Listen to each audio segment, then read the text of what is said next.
సరే, ఓకే. ఇక I mean మీరు ఆల్రెడీ విన్నారు. తక్కువసేపు మాట్లాడినా మళ్ళీ మాట్లాడతారు సురేష్ గారు. వారు చెప్పే ఆర్గ్యుమెంట్ ఏంటో మీకు అర్థమైంది. అలాగే ఇప్పుడు ఆనంద్ సాగర్ గారు చెప్పింది.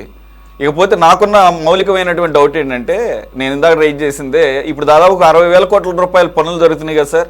ఇప్పుడు అటు ఇటు చేసి అది 1,00,000 కోట్ల దాకా అయితే ఖచ్చితంగా వెళుతుంది. అది వెళ్ళినప్పుడు ఇప్పటి వరకు నాకు గుర్తున్నంత వరకు ఈ ప్రభుత్వం దగ్గర డెవలప్ చేసిన ప్లాట్స్ అవన్నీ పోగా, అందరికి ఇచ్చేసిన పని పోగా, ల్యాండ్ బ్యాంక్ ఎంత అయ్యా అంటే 5,000 ఎకరాలని చెప్పేసి నిన్న మాట్లాడుతూ ఒక తెలుగుదేశం నాయకుడు చెప్తున్నట్టుగా గుర్తు. 5,000 ఎకరాలు అయితే కనుక ఆ లెక్కనైతే పెద్దగా డబ్బులు ఉన్నట్టుగా ఏం కాదు. మరి ఇప్పుడు ప్రస్తుతం ఎకరం ఎంత ఉందో నాకు ఐడియా లేదు. సరే, మ్యాక్సిమం 2 crores వేసుకున్నా కానీ మరి 10,000 కోట్లే కదండి. సరే, అదేమంటే అందుకనే సెకండ్ ఫేజ్కి వెళ్తున్నట్టున్నారు ల్యాండ్ పెంచడం కోసం. మరి అట్లా ఏమైనా ఆలోచించాలా? ఇది ఎక్కడ మ్యాచ్ అవుతున్నట్టు కనపడటం లేదు.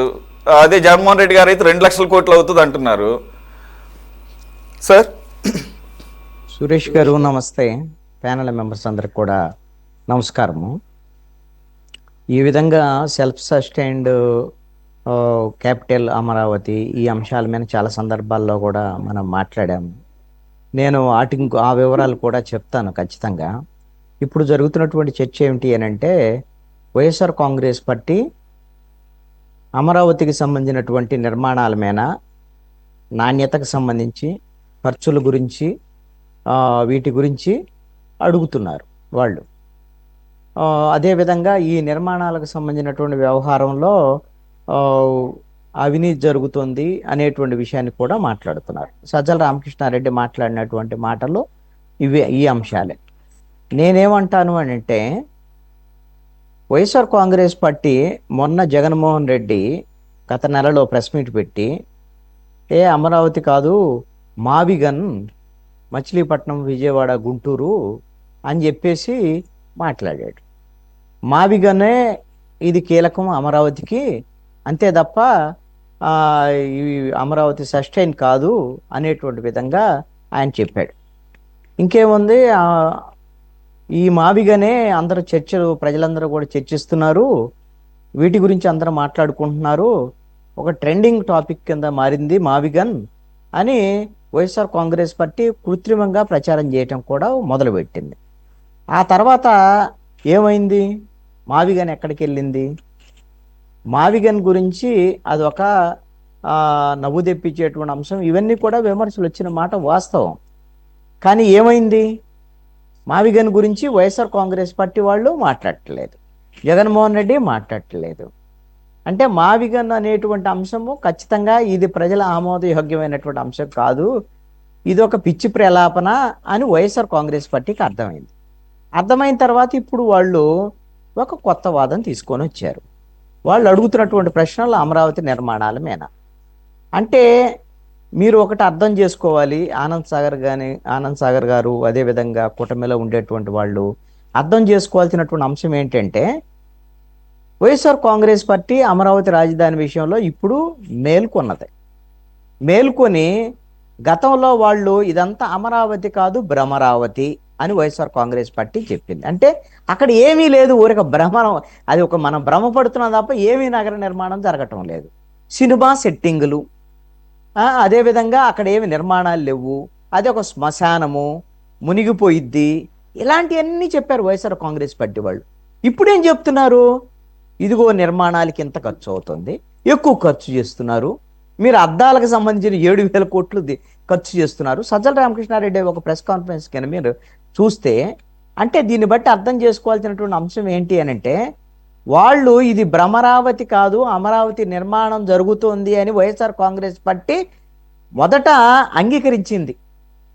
నిర్మాణాలు జరుగుతున్నాయి, ఈ నిర్మాణాల్లో అవినీతి జరిగింది, లేకపోతే ఎక్కువ ఖర్చు చేస్తున్నారు, ఈ విషయాలన్నీ కూడా మాట్లాడుతున్నారు. ఇప్పుడు ఆనందపడాల్సినటువంటి వాళ్ళు ఆనంద్ సాగర్ గారు, తెలుగుదేశం వాళ్ళు, జనసేన వాళ్ళు, బీజేపీ వాళ్ళు, వీళ్ళందరూ ఆనందపడాలి. ఎందుకు? వైఎస్ఆర్ కాంగ్రెస్ పార్టీ భ్రమంలోంచి వాస్తవాల్లోకి వచ్చింది. ఇవన్నీ ప్రశ్నలు వేస్తున్నారు, తప్పేముంది దాంట్లో? ఒక ప్రతిపక్ష పార్టీగా వాళ్ళు అనేకమైనటువంటి ప్రశ్నలు వేస్తారు, అనేకమైనటువంటి అనుమానాలు నివృత్తి చేయాల్సినటువంటి బాధ్యత ప్రభుత్వానికి. మీకు ఇంత అవకాశం కదా ఇది. వాళ్ళు వేసేటువంటి ప్రశ్నకి మీ దగ్గర సమాధానాలు ఖచ్చితంగా ఉంటాయి, ఉండకుండా ఏముండవు. ఎందుకంటే అధికారికమైనటువంటి అనేకమైనటువంటి సమాధానాలు నా దగ్గర కూడా ఉన్నాయి. నేను కొన్ని విషయాలకు సంబంధించిన సమాధానం చెప్తాను, అధికారిక ప్రకటనలు వచ్చినటువంటి అంశాలకు సంబంధించి. ఇవన్నిటినీ గిన ఎస్ సజ్జల రామకృష్ణారెడ్డి ప్రశ్న ఇది. వీటి మీద ఒక్కొక్క స్క్వేర్ ఫీట్కి ఎంత ఖర్చు అవుతుంది అనేటువంటి దాని మీద ఆయన ఒక విమర్శ చేశాడు. విమర్శ చేసినప్పుడు ఎస్ అయ్యా, ఇది అమరావతికి సంబంధించినటువంటి నిర్మాణ ఖర్చు ఒక స్క్వేర్ ఫీట్కి 6,985 రూపాయలు అవుతుంది. తెలంగాణ సెక్రటరేట్కి 6,500 అయింది. వాళ్ళకన్నా ఒక 500 మనకి ఎక్కువ అవుతుంది. ఢిల్లీలో కొత్తగా పార్లమెంట్ కట్టారు. అక్కడ వాళ్ళకు ఉన్నటువంటి పరిస్థితులకు అనుగుణంగా 17,291 రూపాయలు ఒక స్క్వేర్ ఫీట్కు వాళ్ళు ఖర్చు చేశారు. ఇక జగన్మోహన్ రెడ్డికి సంబంధించినటువంటి రిషికొండ ప్యాలెస్కి 35,714 రూపాయలు ఒక స్క్వేర్ ఫీట్కి ఆయన ఖర్చు చేశాడు.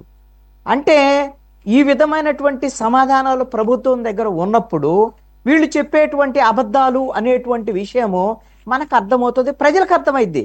వైఎస్ఆర్ కాంగ్రెస్ పార్టీ వాళ్ళకి కాదు ఈ సమాధానాలు కావాల్సింది.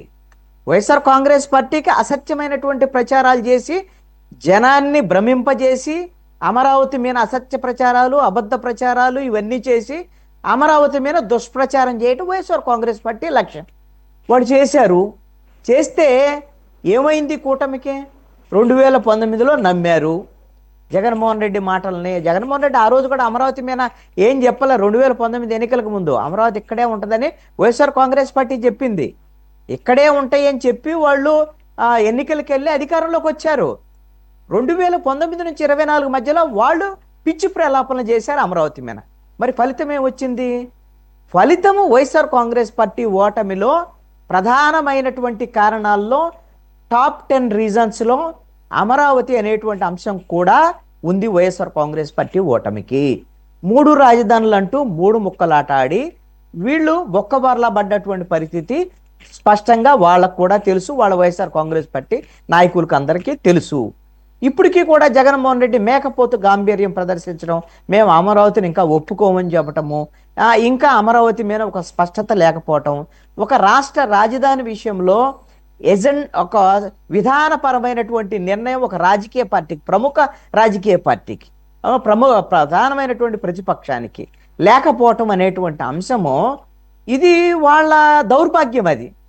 ఇది వాళ్ళకు ఉండేటువంటి ఇబ్బందికరమైనటువంటి పరిస్థితి. వాళ్ళ నాయకుడికి ఉన్నటువంటి సమస్య ఇది. జగన్మోహన్ రెడ్డికి ఉన్న సమస్య. పోనీ కింద స్థాయి నాయకులు ఏమన్నా చెప్తే వింటాడంటే జగన్మోహన్ రెడ్డి విననప్పుడు సమస్య ఫేస్ చేసే ఎవరు? వైఎస్ఆర్ కాంగ్రెస్ పార్టీ ఫేస్ చేస్తుంది. ఇప్పుడు 2024లో సమస్య వల్ల ఓడిపోయారు అనేటువంటి అంచనా అయితే ఉంది కదా కూటమికి. వైఎస్ఆర్ కాంగ్రెస్ పార్టీ ఓటమిలో 3 ముక్కల రాజధాని, 3 ముక్కలాట ఇవన్నీ చెప్పటం, ఇవన్నిటిని ఒక్క ఇటుకరాయి కూడా ఎక్కిపోవడం 3 చోట్ల, ఇవన్నీ ఫెయిల్యూర్స్ కారణంగా ప్రజలు భావించారు కదా. మరి ఇప్పుడు ఇవన్నీ కూడా మాట్లాడుతున్నారు. మళ్ళీ అమరావతి మీద అసత్యమైన ప్రచారాలు చేస్తున్నారు. మావిగానంటూ పిచ్చి మాటలు మాట్లాడారు. మరి ఎవరికి నష్టం, ఎవరికి లాభం? ఇది వైఎస్ఆర్ కాంగ్రెస్ పార్టీకి నష్టం, కూటమికి లాభం. వైసీపీ నష్టపోతే ఎవరికి లాభం? కూటమికే కదా లాభం. మీరు పండగ చేసుకోండి ఇక కూటమికి సంబంధించినటువంటి వాళ్ళు. ఇలాంటి పిచ్చి ప్రలాపనలు చేస్తే హాయిగా పండగ చేసుకోండి, సమాధానాలు మాత్రం ప్రజలకు చెప్పండి. అదేవిధంగా చాలామంది వైఎస్ఆర్ కాంగ్రెస్ పార్టీకి సంబంధించినటువంటి నాయకులు పదే మొన్న ఈయన కూడా మాట్లాడుతూ అసలు ఇది ఎప్పటికైద్ది, అసలు ఇది అయిద్దా కాదా అమరావతి దాని మీద చాలా సందర్భాల్లో మాట్లాడుతున్నారు. ముఖ్యమంత్రి చేసినటువంటి ప్రకటనను ఒకసారి నేను గుర్తు చేస్తాను ఈ సందర్భంగా. అసెంబ్లీ భవనము ఇప్పుడు దీనికి సంబంధించినటువంటి ఎక్కడ ఎప్పుడు ఏం పూర్తి చేస్తామనేటువంటి ఒక డెడ్ లైన్ పెట్టుకొని ఈ ప్రభుత్వం పనిని మొదలుపెట్టింది. దానికి 3 ఫేజుల్లో రోజువారీగా 24 గంటలు ఫ్లడ్ లైట్లు వెలుతురులో అమరావతిలో నిర్మాణాలు జరుగుతున్నాయి. మన మిత్రుడు సురేష్ ఇక్కడ ఉండరు కాబట్టి, ఆయన తిరుపతిలో ఉంటారు కాబట్టి, ఇక్కడ ఉండేటువంటి వాళ్ళు ఎవరైనా అమరావతికి సంబంధించినటువంటి వాళ్ళు అర్ధరాత్రి సమయంలో ఒకసారి వెళ్తే అక్కడ పని జరుగుతుందా లేదనేది అక్కడికి వెళ్ళక్కర్లా, దూరం నుంచి కూడా ఫ్లడ్ లైట్లు వెళ్తూ కనపడిద్ది.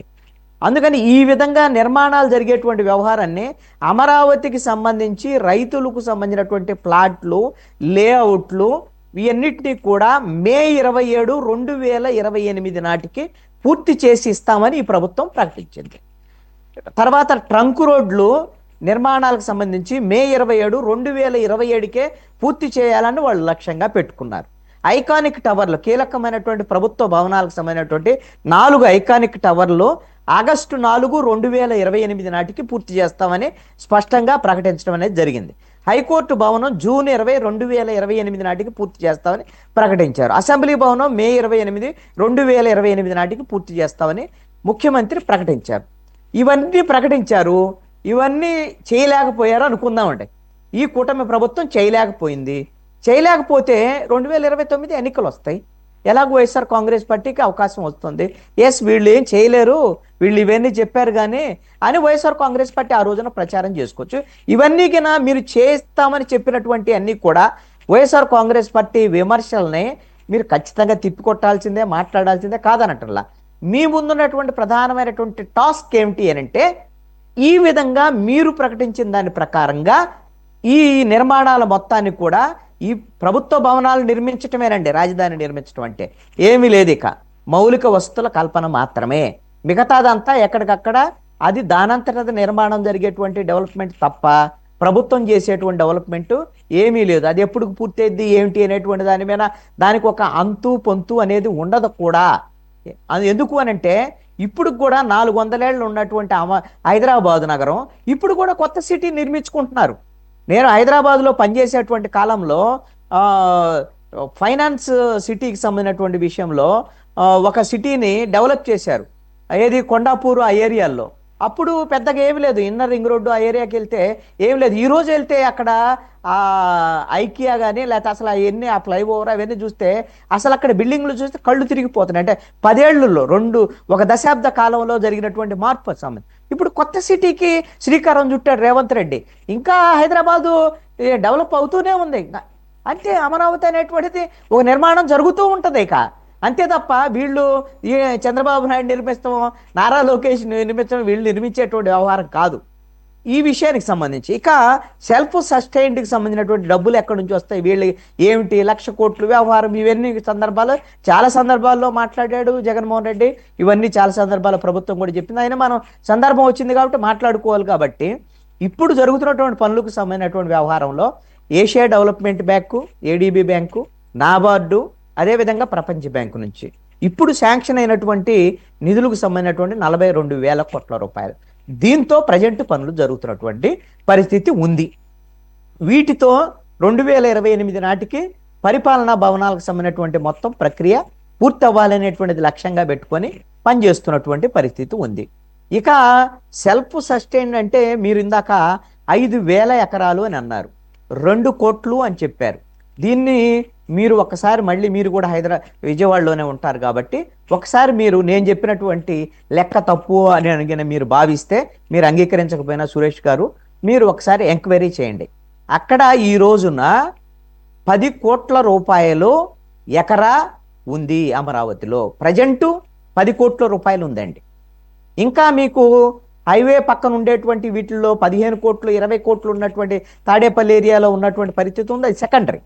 అందుకని ఒక అంచనా ఏంటి అని అంటే, అమరావతి ప్రాంతంలో డెవలప్ చేసినటువంటి ల్యాండ్ అంటే ఆల్రెడీ అక్కడ మౌలిక వసతులు కల్పించి డెవలప్ చేసి చుట్టూ కొన్ని బిల్డింగ్స్, కొన్ని కార్పొరేట్ సెక్టార్లు, హోటల్స్ ఇవన్నీ వచ్చిన తర్వాత డెవలప్ చేసినటువంటి ల్యాండ్ ఎకరా మినిమంగా 20 కోట్లు అమ్మకానికి ఉంటుంది అనేటువంటిది ఒక అంచనా. ఇది ఆ విధంగా మీరు 5,000 ఎకరాలు 20 కోట్ల రూపాయల చొప్పున అంచనా వేసుకోండి. ఇది ఇంకా రేపొద్దున ఎందుకు సెకండ్ ఫేజ్కి వెళ్తున్నారు అచ్చము ఈ ల్యాండ్ బ్యాంక్ కోసం అనేటువంటి దానికన్నా కూడా ఈ రానున్నటువంటి కాలంలో ఒక అంతర్జాతీయ ప్రమాణాలతో తయారయ్యేటువంటి సిటీ కాబట్టి ఇక్కడే ఒక ఎయిర్పోర్ట్ ఉండాలి, ఇక్కడే ఒక రైల్వే స్టేషన్ ఉండాలి అనేటువంటి ఒక డెవలప్మెంట్ ఆస్పెక్ట్లో వెళ్తున్నటువంటి అంశంగా ఉంది అనేటువంటిది నా దగ్గర ఉన్నటువంటి సమాచారాన్ని చెప్పాను. ఇది తప్పని వైఎస్ఆర్ కాంగ్రెస్ పార్టీ వాళ్ళు అనొచ్చు, అడగొచ్చు, పోట్లాడొచ్చు. ఇవన్నీ రేపొద్దున నిర్మాణాలు జరగకపోతే వాళ్ళతో పాటు నేను కూడా పోట్లాడతా. మీరు తెలుగుదేశం పార్టీ వాళ్ళు మీకు చేత కాదు, మీరు నిర్మాణం చేయలేరు, మీరు చేయలేకపోయారు, చేతకాని వాళ్ళు మీరు అని తెలుగుదేశం వాళ్ళ మీద పోట్లాడే వాళ్ళలో నేను కూడా ఉంటా. ఆ రోజున వైఎస్ఆర్ కాంగ్రెస్ పార్టీ ఇప్పుడు అడగండి, మీరు అడుగుతూ ఉండండి, పోట్లాడండి. అవసరమైతే మీరు నేను ఒక సూచన చేస్తున్నా, వైఎస్ఆర్ కాంగ్రెస్ పార్టీ వాళ్ళు మీరు అమరావతికి రండి, అమరావతికి వచ్చి మీరు మొత్తం పరిశీలించండి, తప్పులు ఏం జరుగుతున్నాయి, ఈ ప్రభుత్వం ఏం చేస్తుంది, కుంభకోణాలకు పాల్పడుతుందా, ఒకవేళ నాణ్యతా ప్రమాణాలు ఉన్నాయి అక్కడ నిర్మాణాల్లో, అన్ని విషయాలను మీరు ప్రశ్నించండి. ప్రశ్నించేటువంటి హక్కు వైఎస్ఆర్ కాంగ్రెస్ పార్టీకి ప్రతిపక్ష పార్టీగా ఉంది. మన సామాన్యుడు అనుకో ఒకవేళ రానియరు అనుకోవచ్చు, వైఎస్ఆర్ కాంగ్రెస్ పార్టీని రానివ్వకపోవటం ఏముండదు.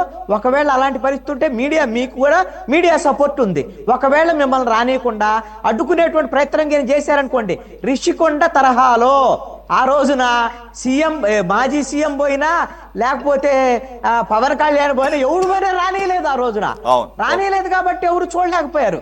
ఈ రోజున మిమ్మల్ని రానియలేదు అనుకోండి, అది మీకు ఒక మంచి ప్రచారాస్త్రంగా ఉంటది. వీళ్ళు ఏం చేయట్లేదు, వీళ్ళంతా ఏదో జరుగుతున్నట్టుగా భ్రమింపజేస్తున్నారు, ఇక్కడ అసలు నిర్మాణాలు లేవు, ఏం లేవు అని మీరు చెప్పడానికి అవకాశం దొరికింది. కాబట్టి వైఎస్ఆర్ కాంగ్రెస్ పార్టీ ప్రశ్నించాలి, అడగాలి, నిలదీయాలి ప్రభుత్వాన్ని. దాని అన్నిటికి కూడా కూటమి ప్రభుత్వం సమాధానం చెప్పాలి. కూటమికి ఇది ఒక మంచి అవకాశం సమాధానాలు చెప్పుకోవడానికి అనేటువంటిది నా సూచన. కరెక్ట్. అసలు నిజంగా ఇప్పుడు మీరు చెప్పినట్లు వాళ్ళు క్వశ్చన్ చేయబట్టే కదా అందరి దగ్గర స్క్వేర్ ఫీట్ ఎంత ఖర్చు అవుతుంది, లేకపోతే 2500 కోట్ల రూపాయలు ఓన్లీ మిర్రర్స్ అద్దాలు బిగించడానికే ఖర్చు పెడుతున్నారని చెప్పేసి నిన్న ఒక కథనం వచ్చింది సాక్షిలో. సార్ సురేష్ గారు, ఇందాక మీది టెక్నికల్గా ఆఫ్ అయింది, యూ కెన్ కంటిన్యూ నౌ.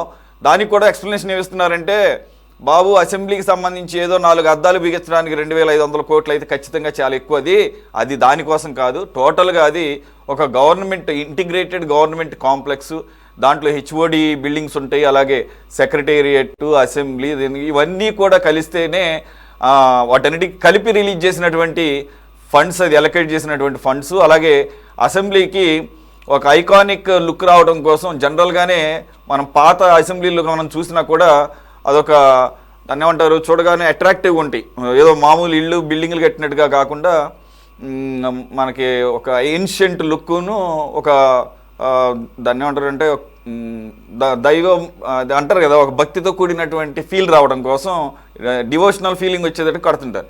దీనికి కూడా అలాంటిది ఏదో ఒకటి 250 అడుగులు ఎత్తు ప్రాకారం ఒకటి ఏదో ప్లాన్ చేస్తున్నారంట. సో నేనేమంటానంటే ఈ 2500 కోట్ల రూపాయలు అని మీ మీడియాలో వచ్చిన కథనానికి సంబంధించి చాలా డీటెయిల్గా చెప్తున్నారు. అది ఓన్లీ మిర్రర్స్ కోసం కాదు, తప్పుడు ప్రచారం, అది కూడా ఓన్లీ అసెంబ్లీ కోసమే కాదు, అది ఇంటిగ్రేటెడ్ గవర్నమెంట్ కాంప్లెక్స్, దాదాపుగా 60 లక్షల చదరపు అడుగులకు సంబంధించినటువంటి నిర్మాణానికి సంబంధించిన ఎలివేషన్ కోసం అని చెప్పేసి అంటున్నారు. అంటే నేను యాడ్ చేసే దీనికి చెప్తున్నాను. సురేష్ గారు, ముందుగా